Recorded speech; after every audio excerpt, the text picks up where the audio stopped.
The Hall of Ascending Echoes had been designed to make every word sound important. Even a whisper could glide across the chamber like a ceremonial speech. Marcus Hale knew this because he had spent the last 3 weeks studying the acoustic field diagrams with mild fascination and growing anxiety. Unfortunately, knowing how the system worked did not make him feel any safer sitting inside it. The chamber was enormous, shaped like a smooth silver bowl beneath a transparent dome that revealed the pale blue sky of Oriole Prime. Hundreds of floating, luminescent spheres drifted slowly through the air, adjusting their brightness according to the ceremonial schedule. Beneath them stood row after row of alien nobles dressed in layered robes that shimmered with faint bioluminescent patterns. Their long ears curved elegantly backward, twitching occasionally when someone nearby spoke too loudly. Marcus sat in the diplomatic section, trying very hard to look invisible. Being a human linguist in the middle of an alien coronation ceremony was already uncomfortable. Being the only human linguist who had accidentally spilled tea on a translator console earlier that morning made it worse.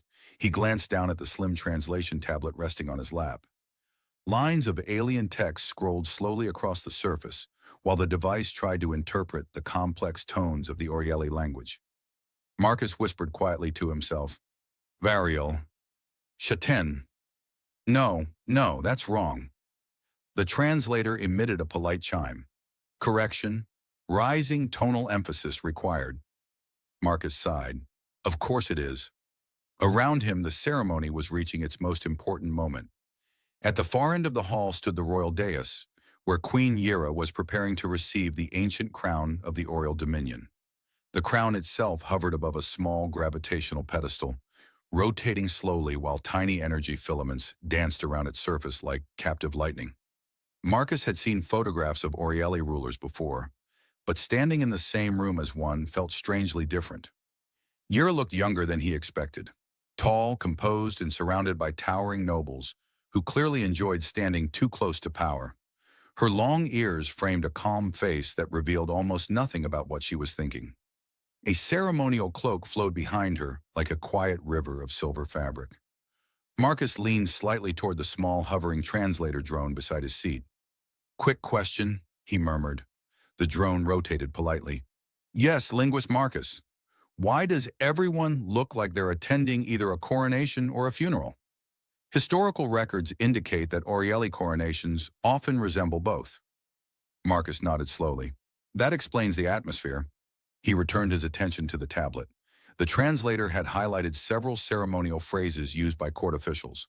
Marcus had been tasked with learning their pronunciation in case diplomatic interpretation was required later. It sounded simple in theory.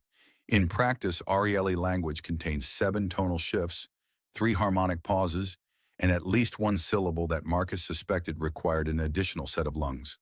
He quietly practiced again. "Shariel Van Toren," the translator hummed approvingly. "Correct structure, slight tonal misalignment." Marcus leaned closer to the tablet. "Okay, one more time." Across the hall, the ceremony continued. Ancient instruments produced long resonant notes while the court watched the approaching moment with perfect silence. The hall's amplification lattice slowly activated, preparing to carry the Queen's coronation oath to every listener present. Marcus, unfortunately, did not notice this. He was too busy practicing. The translator had just displayed another phrase. Marcus frowned at it. "That can't be right," he whispered. The line of alien text blinked calmly. Marcus cleared his throat and tried the pronunciation. "Yira Shavel Torn, marry me." For half a second, nothing happened. Then the Hall of Ascending Echoes did exactly what it had been designed to do. Marcus's voice exploded through the chamber. "Yira, will you marry me?" The amplification field carried the sentence perfectly across the enormous hall.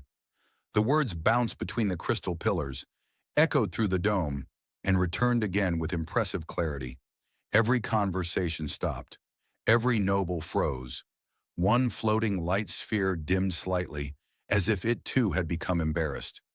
Marcus slowly lifted his head. The entire court was staring at him. Hundreds of long alien ears had tilted in his direction. The translator drone rotated once, then quietly said, "Your pronunciation was excellent." Marcus did not reply. At the far end of the hall, Queen Yira stood completely still beneath the hovering crown. The silence stretched across the chamber like a vacuum. Marcus blinked. He looked down at the tablet again. The translation line now displayed a helpful note. Ceremonial phrase, formal marriage proposal. Marcus inhaled slowly. "Oh," he whispered. Unfortunately, the amplification field was still active. His quiet realization echoed beautifully across the entire hall. "Oh." The silence did not disappear. It expanded.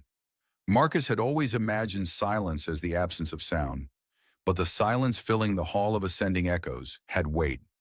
It pressed down from the glass dome above, settled over the rows of nobles, and wrapped itself firmly around Marcus's throat. Somewhere in the distance, a ceremonial instrument produced a confused, lonely note, and then stopped. Marcus remained seated exactly where he was, hands frozen on his translator tablet, staring at the royal dais. Hundreds of alien faces were now pointed directly toward him. Their long ears twitched in small synchronized movements, a strange wave of attention moving across the chamber. The translator drone beside Marcus rotated slowly. "Linguist Marcus," it said in a polite tone, "your statement has been successfully broadcast." Marcus swallowed. "Yes," he whispered. The amplification field was still active. "Yes!" His voice boomed across the chamber again. Marcus shut his eyes. "That's not ideal," he muttered. "Not ideal." The hall repeated the phrase with stunning clarity. One of the nearby alien diplomats quietly lowered his head into his hands. Marcus leaned toward the drone. "Please tell me there's a way to turn this thing off." The drone tilted slightly. "The ceremonial amplification field can only be deactivated by royal command." Marcus nodded slowly. "So, hypothetically speaking, yes? If someone accidentally proposes marriage to a queen during a coronation ceremony, that is not hypothetical." Marcus sighed. "Right." The drone emitted a soft mechanical hum that Marcus had come to recognize as its version of hesitation. "According to Orieli law," it said carefully, "any proposal made during the coronation resonance period must receive an official response from the crown ruler." Marcus blinked. "Response meaning acknowledgement or rejection?" Marcus leaned back in his chair. "Of course it does." Across the vast chamber, movement finally returned to the royal platform. Queen Yira had not moved since Marcus's voice had shattered the ceremony. She still stood beneath the floating crown, her silver cloak hanging motionless behind her. The nobles surrounding her had become statues of controlled shock. Marcus noticed something interesting. None of them were laughing. A few looked furious.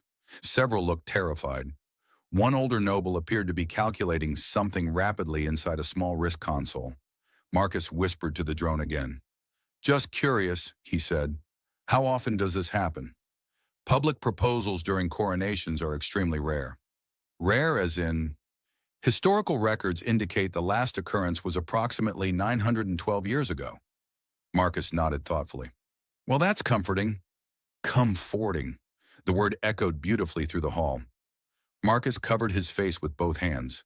A quiet murmur began spreading through the gathered nobles like wind moving through tall grass. Their voices overlapped in soft alien tones that Marcus could not fully translate, though he did catch several phrases repeated frequently. Human, proposal, law, madness.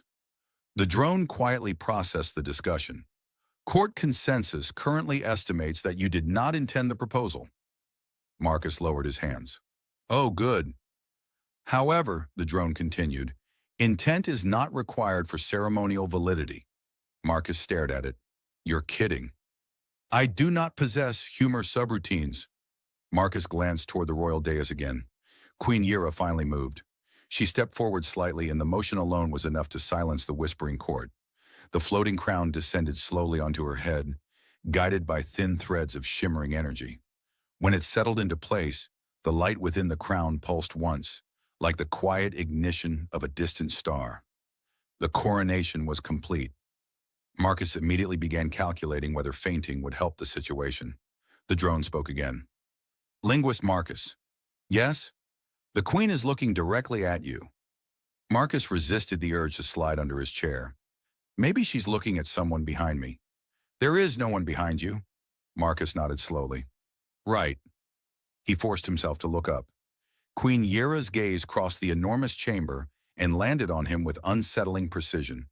From this distance, Marcus could still see the calm intelligence in her expression, the slight tilt of her long ears, the steady composure of someone who had just inherited an empire. She did not look angry. That was somehow worse. Marcus raised one hand awkwardly and gave a small wave. The court gasped. Marcus lowered his hand again. Okay, he whispered to the drone. That was a mistake.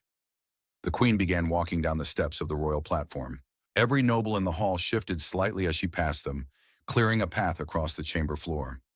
Her silver cloak moved like liquid light behind her. Marcus realized with growing horror that she was walking directly toward the diplomatic section, specifically toward him. He leaned toward the drone again. Hypothetically, he murmured, if I were to run right now. The drone processed the question. The royal guard would intercept you in approximately 3 seconds. Marcus sighed. 3 seconds is not very encouraging. The queen continued approaching. The hall had become so quiet that Marcus could hear the faint hum of the palace energy systems vibrating through the floor. She stopped a few steps away from him. Up close, she looked even more composed than before. Her long ears curved gracefully beside her dark hair, and the crown resting on her head emitted a faint glow. Marcus stood slowly. The amplification field, still active, waited patiently. He cleared his throat. Your Majesty, he said. The hall repeated it for him. Your Majesty. Marcus closed his eyes for a moment. This is going extremely well, he whispered. Extremely well. Marcus had the uncomfortable feeling that the entire galaxy was watching him breathe. Queen Yira stood only a few steps away now. The light from the floating spheres above reflected softly from the crown resting on her head, giving the strange impression that a quiet star had chosen to sit politely in her hair. Marcus considered several possible responses. Apologize, explain, pretend to be unconscious. Unfortunately, none of these options felt especially effective while standing inside a ceremonial amplification field that repeated every word like an enthusiastic announcer. Queen Yira studied him for several silent seconds. Her expression was calm, but Marcus noticed something subtle, the faint twitch of one ear, the almost invisible narrowing of her eyes. She wasn't angry. She was thinking. That worried him even more. Marcus cleared his throat carefully. Your Majesty, he said. The hall repeated it again. Your Majesty. Marcus nodded awkwardly. Yes, that's still working. A ripple of quiet laughter passed through a few diplomats nearby, quickly suppressed when several nobles glared at them. Yira tilted her head slightly.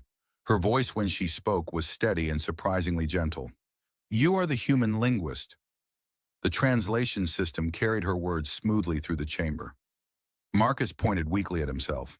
Yes, the amplification field approved. Yes, Marcus sighed. The queen stepped a little closer, examining him with curiosity that felt far more dangerous than anger. You practiced our language. Marcus nodded again. I did. Did. I was attempting to improve my pronunciation. Pronunciation.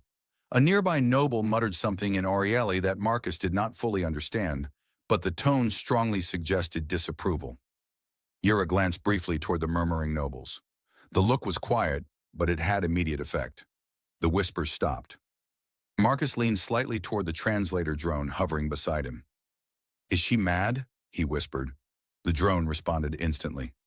Emotional analysis suggests curiosity and strategic evaluation. Marcus blinked. That sounds worse. Worse. Queen Yira's eyes shifted back to Marcus. You said something very specific, she continued. Marcus inhaled slowly. Yes. The court leaned forward almost as one. The enormous chamber waited. Marcus rubbed the back of his neck. To be completely transparent, he said carefully, I thought I was practicing a greeting. Greeting. Several nobles exchanged looks that clearly said human incompetence had now reached historical levels. Yira's long ears twitched slightly. A greeting, Marcus nodded. Yes. The translator drone quietly projected the phrase he had spoken earlier onto Marcus's tablet screen. Yira Chauvel Torin. Marcus winced. Apparently that greeting means something slightly different. Slightly different. The queen studied the tablet briefly. Then she looked back at him. You asked me to marry you. Marcus raised both hands defensively. Accidentally. Accidentally. The hall echoed the word with perfect dramatic timing. Marcus glanced around the chamber. On the positive side, he added, my pronunciation was correct. Correct. For the first time since the disaster began, a small smile appeared at the corner of Yira's mouth. Several nobles noticed immediately. They did not look pleased. Marcus noticed something else as well. The queen was no longer looking at him like someone deciding whether to be angry. She was looking at him like someone examining a very unusual tool. Marcus suddenly became aware that several of the nobles near the throne were watching Yira closely, their expressions tight with expectation. Waiting. Waiting for her to reject the ridiculous human. Marcus leaned toward the drone again. Quick question, he whispered. Yes. If she says no, does the ceremony just continue normally? Mostly. Mostly? The court will spend several decades telling this story. Marcus sighed. Wonderful. Yira slowly turned her gaze toward the rows of nobles standing behind her. Marcus followed her glance and noticed something strange. None of them looked relaxed. Several wore polite smiles that did not reach their eyes. Others held small data consoles close to their sleeves, quietly exchanging signals. The queen's expression changed just slightly. Marcus did not fully understand Orieli politics yet, but he recognized the look of someone standing in a room full of people who believed they controlled her. She turned back toward him. For a moment, the two of them simply looked at each other. Marcus suddenly felt as though he had walked into a game he didn't know the rules of. Yira spoke again. You understand the law? Marcus nodded slowly. Yes, the drone whispered helpfully. Ceremonial proposal must be answered by the crowned ruler. Marcus forced a small smile. Right. Right. Completely reasonable law. Reasonable law.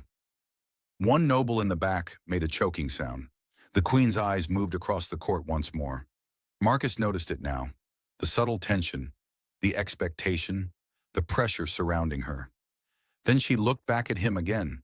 For a brief moment, Marcus saw something behind her calm expression. Not anger, not embarrassment. Opportunity. Yira took one step closer. The hall seemed to lean forward with her. Marcus held his breath. The queen spoke clearly. According to our ancient law, every noble in the chamber became perfectly still. A proposal made during coronation must receive an answer. Marcus nodded nervously. Yes. Yes. Yira's gaze remained steady, and then she said the one word no one in the court expected to hear. I accept. For a moment, Marcus was certain he had misunderstood the translation. The amplification field, however, removed all doubt. I accept. The words rolled across the vast ceremonial hall like a small meteor striking the surface of a quiet ocean. The silence that followed was so complete that Marcus could hear the soft hum of the palace energy grid vibrating through the floor beneath his shoes. He blinked once, then again. Queen Yira stood calmly in front of him, the faint glow of the crown reflecting in her dark eyes.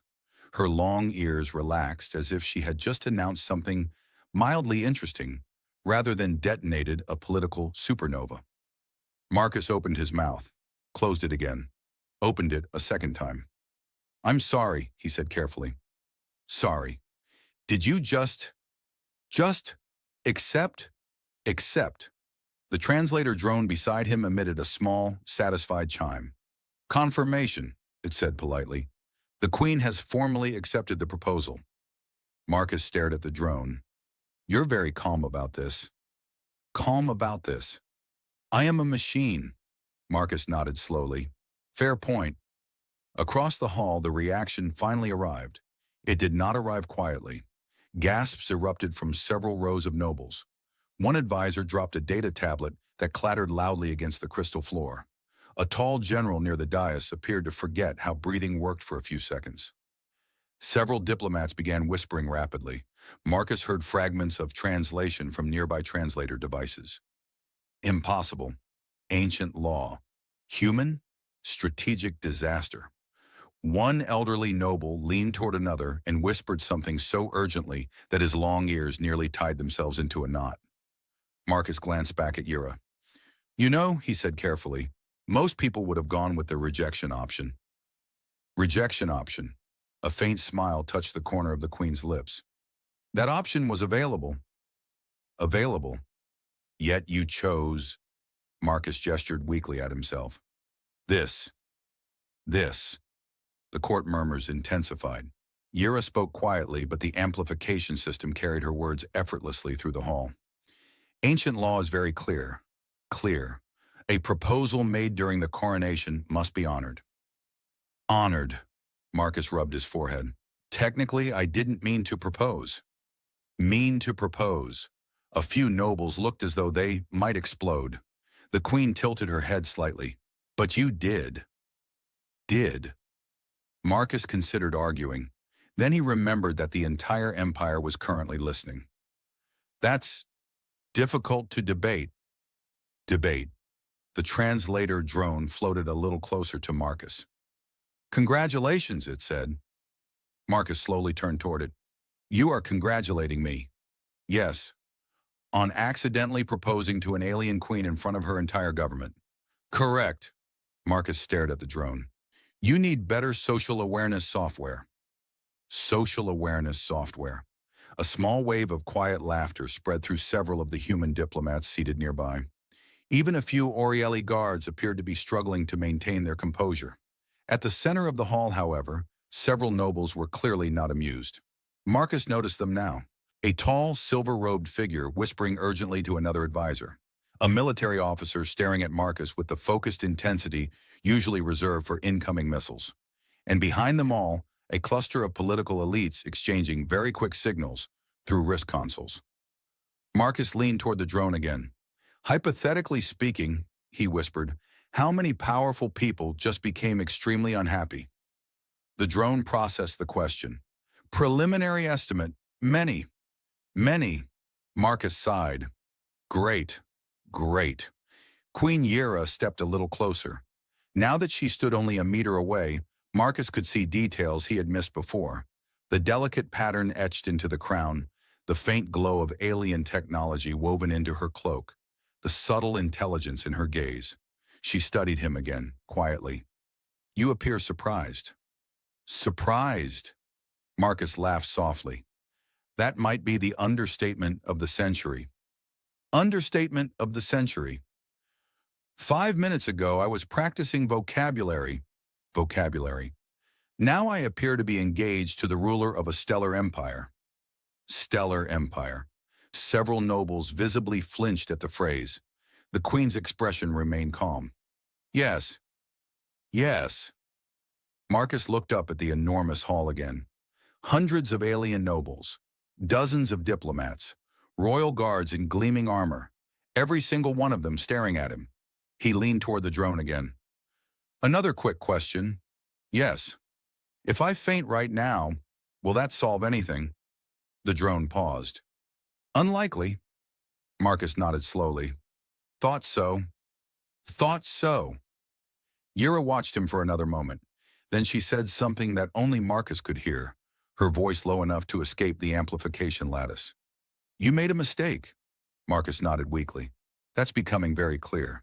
But sometimes, she continued softly, mistakes are useful. Marcus blinked. Useful?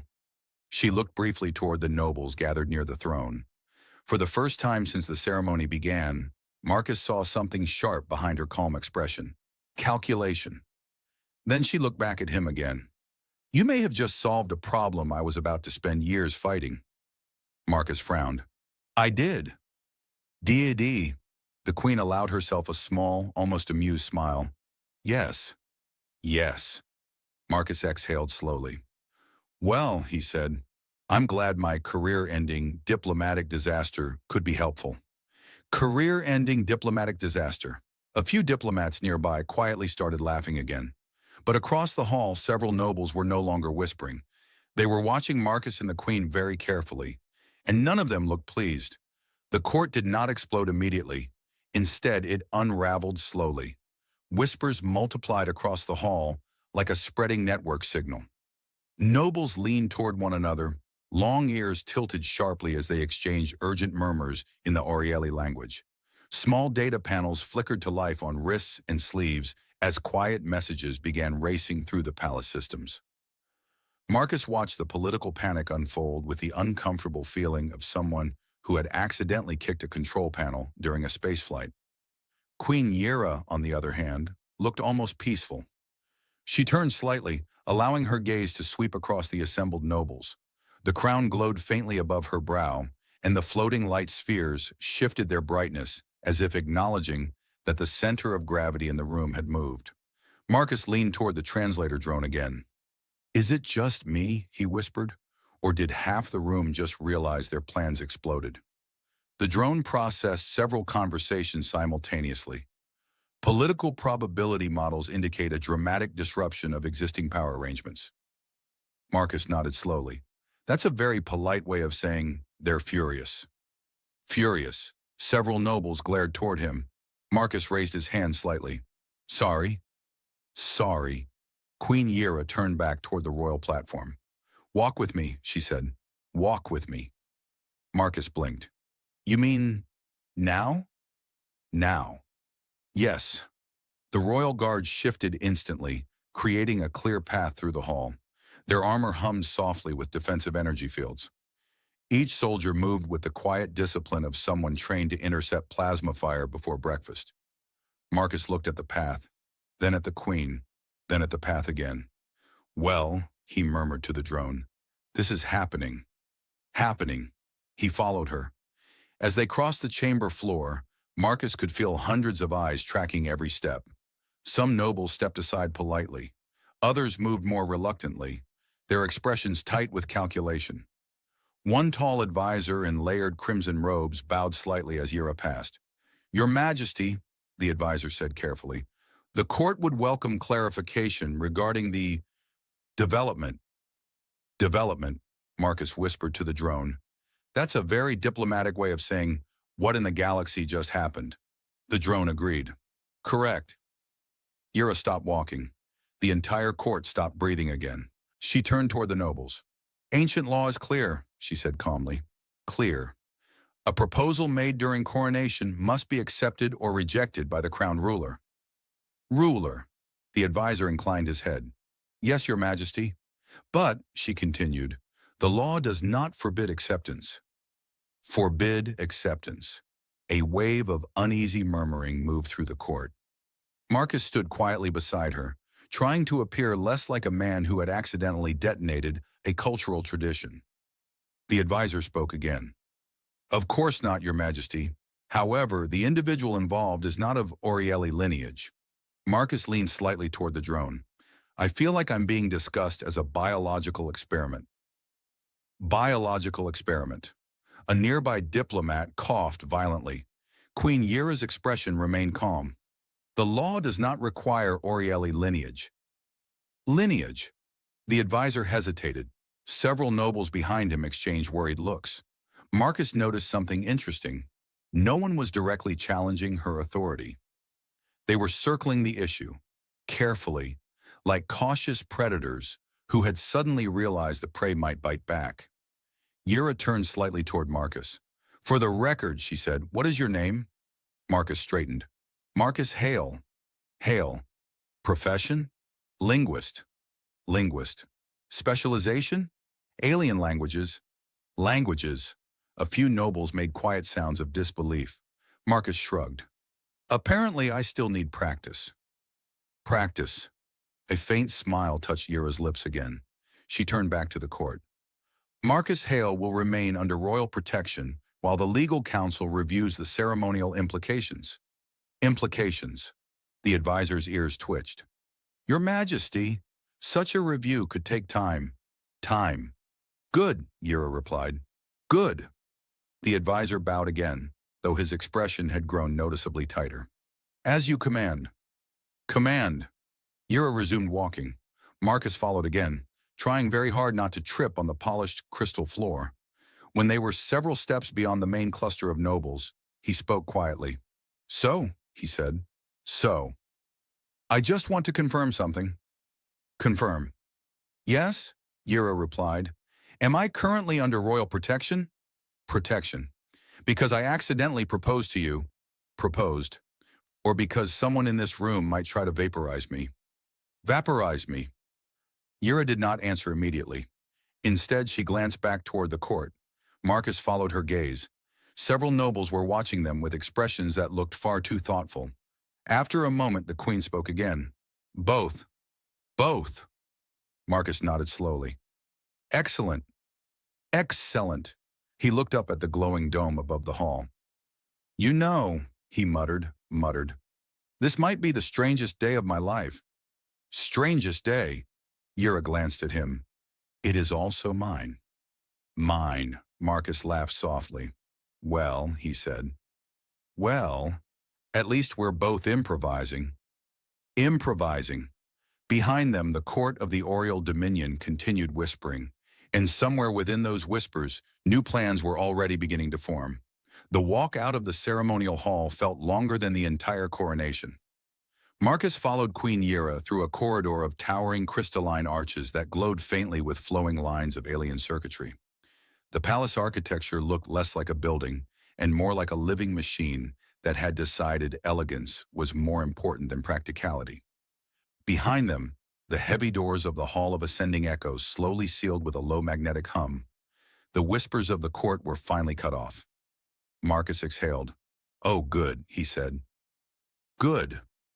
The amplification field had finally disengaged. Marcus stopped walking and looked up toward the ceiling. Is it over? He asked the translator drone. The drone hovered beside him. The ceremonial resonance field no longer detects your voice. Marcus nodded slowly. That is the best news I have heard all day. Yira continued walking, her silver cloak sliding smoothly across the polished floor. Marcus hurried after her. A pair of royal guards walked several meters behind them, their armor projecting faint blue defensive shields. Their helmets tracked every movement in the corridor. Marcus glanced back at them. Are they here to protect us? The drone responded immediately. Yes. Marcus nodded. Good. He paused. From who? The drone processed several internal security feeds. Probability suggests political sabotage, assassination attempts, or diplomatic manipulation. Marcus stared ahead for a moment. Well, that escalated quickly. Yira slowed slightly as they entered a quieter section of the palace. The corridor walls opened into tall windows overlooking the capital city of Oriel Prime. Outside, enormous starships drifted above the skyline like silent silver mountains, while aerial traffic moved along glowing sky lanes. Marcus walked closer to the window. Your city has better parking than Earth, he said. Yira glanced at him. Parking? Marcus pointed upward. Those ships, the Queen followed his gesture. They are orbital couriers, diplomatic carriers, and 3 war cruisers. Marcus blinked. You keep war cruisers above your capital? Only during coronations. Marcus nodded thoughtfully. That seems reassuring. He continued walking beside her for a moment in silence. Then he cleared his throat. So, we should probably discuss the fact that I am apparently engaged to you. Yira stopped.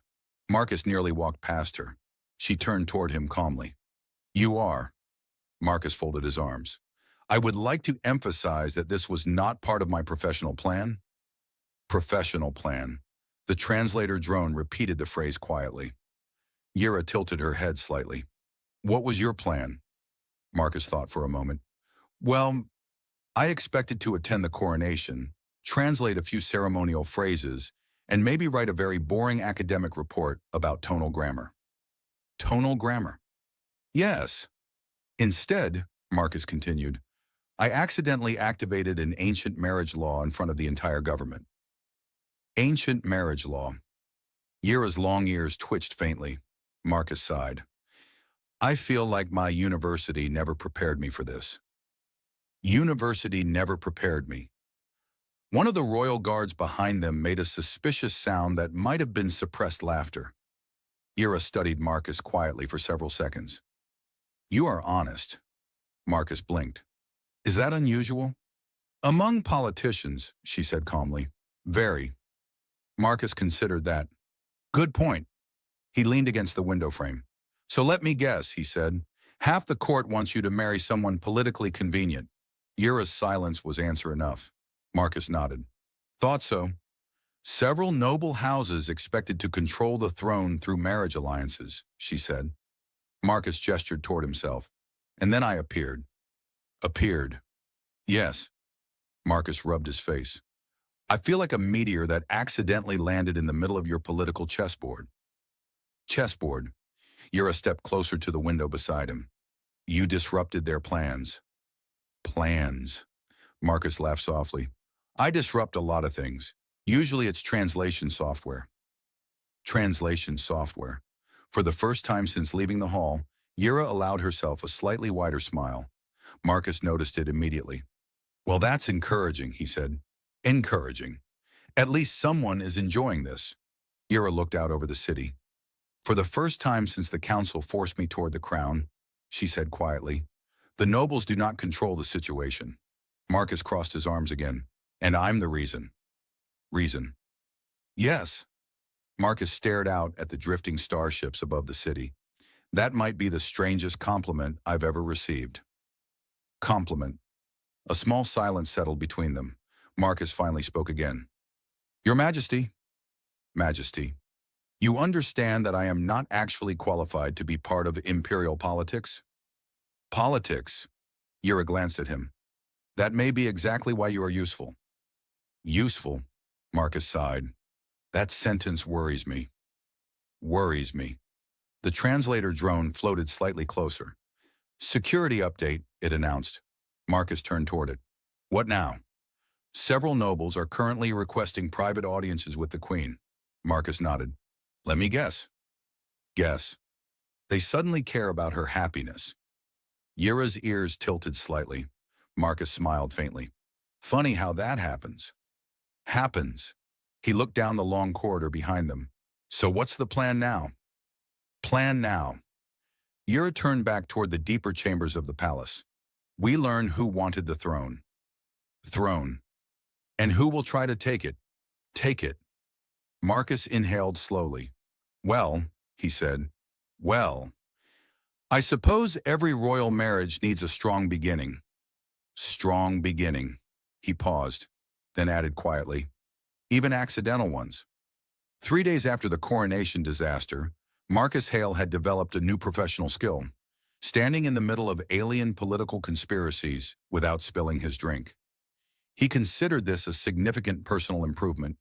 The palace balcony overlooked the capital city of Oriel Prime, where starships drifted across the sky like slow-moving constellations. Far below, the endless lights of the city pulsed with energy, transport lanes glowing as shuttles and cargo drones moved through the night. Marcus leaned against the balcony rail and stared up at one of the massive orbital cruisers. You know, he said, when I studied alien linguistics, I assumed the most dangerous thing I'd face would be grammar. Queen Yira stood beside him, the faint glow of the crown reflecting off the smooth metal of the railing. You underestimated grammar. Marcus laughed softly. That's fair. Behind them, the palace corridors buzzed quietly with activity. Royal investigators had spent the last 3 days untangling the schemes hidden inside the court. Marcus had learned more about Orieli politics in 72 hours than he had during 10 years of academic research. The results had been dramatic. 2 noble houses had been quietly plotting to control the throne through arranged marriage alliances. Another had been funneling military resources into private fleets. And one particularly ambitious advisor had been planning to convince the council that the young queen required guidance. Marcus had helped uncover most of it, mostly by translating things that were never meant to be translated. Apparently, conspirators spoke much more freely when they assumed the human linguist was only half paying attention. Marcus looked toward the palace doors. Is the council meeting over yet? Yira nodded slightly. Yes. And? Several nobles are now reconsidering their careers. Marcus grinned. That's a very elegant way of saying they're in trouble. In significant trouble. Marcus straightened and stretched his shoulders. Well, he said, I'm glad my accidental proposal helped solve a few imperial problems. Yira looked at him calmly. It did more than that. Marcus raised an eyebrow. Did it? Yes. She gestured toward the city below. The court expected a ruler they could influence. Instead, they discovered something unpredictable. Marcus pointed at himself. Unpredictable? Yes. I prefer the word confused. Confused, she said, can be useful. Marcus chuckled. I'm starting to notice that. For a moment, they stood quietly, watching the starships glide across the sky. Marcus had been thinking about the last few days more than he expected. About the coronation, about the chaos, about the moment the Queen had looked at him and said, I accept. 3 days ago, Marcus Hale had been a nervous linguist practicing vocabulary in the corner of a ceremonial hall. Now he was standing beside the ruler of a stellar empire, helping reorganize a government. Life was strange. Marcus glanced sideways at Yira. So, he said carefully, according to ancient law, what happens next? Yira turned toward him. The ceremonial council has completed their review. Marcus folded his arms. And? The proposal remains legally valid. Marcus nodded slowly. I suspected that. The council has offered 2 solutions. Marcus waited. The first option, she said, is formal dissolution of the engagement. Marcus looked out over the city again. That would probably make the court very happy. Yes. And the second option? Yira studied him quietly for a moment. The second option is to allow the engagement to continue. Marcus blinked. You mean actually continue? Yes. Marcus leaned back against the railing. That seems complicated. Very. He thought for a moment. Well, he said slowly, 3 days ago, I accidentally proposed marriage during your coronation. Yes. I helped expose several political conspiracies. Yes. And I've now learned that ancient alien laws are extremely inconvenient. Also, yes. Marcus looked up at the stars.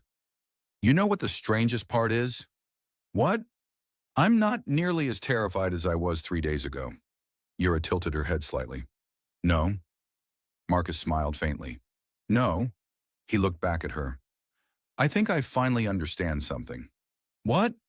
Marcus gestured toward the palace behind them. The court expected control. Control. They expected tradition. Tradition.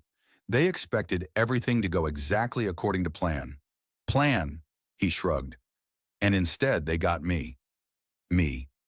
Yira's long ears twitched with quiet amusement. Yes, Marcus smiled. Well, he said, maybe the Empire could use a little confusion. Confusion. Yira stepped a little closer to the balcony rail beside him. Perhaps. Marcus glanced at her again. So, hypothetically speaking. Yes? If we did continue this engagement, do I get any training for being accidentally engaged to an alien queen? Yira considered the question. Yes. Marcus sighed with relief. Oh, good, she paused. It begins tomorrow. Marcus nodded. Excellent. Then he hesitated. What kind of training? Yira looked out over the vast glowing city. Survival. Marcus stared at her. Then he laughed. Far above them, one of the massive starships shifted position in orbit, its engines glowing softly against the dark sky. And for the first time since the disaster in the coronation hall, Marcus realized something unexpected. The mistake that had begun with a single sentence had not ruined his life. It had started an entirely new one.